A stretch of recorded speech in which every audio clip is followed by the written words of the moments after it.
मोतकिफ़ आदमी जो एतकाफ़ बैठा होता है उसके लिए गुस्ल करना जायज़ है, इसमें कोई हर्ज नहीं है। मसला असल ये है कि क्या गुस्ल के लिए मस्जिद से बाहर निकलना जायज़ है।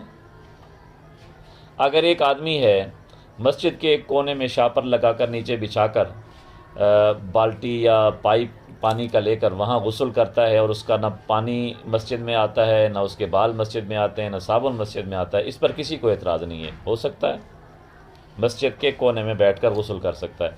आया बाहर गुस्ल खाने जो हैं, ये टूटियाँ जो हैं, गुस्ल खाने हैं, लैट्रिन हैं, ये मस्जिद से बाहर हैं, क्या गुस्ल करने के लिए बाहर आ सकता है। इसके लिए शरन मसला ये है कि अगर गुस्ल उस पर फ़र्ज़ है तो बाहर आ सकता है।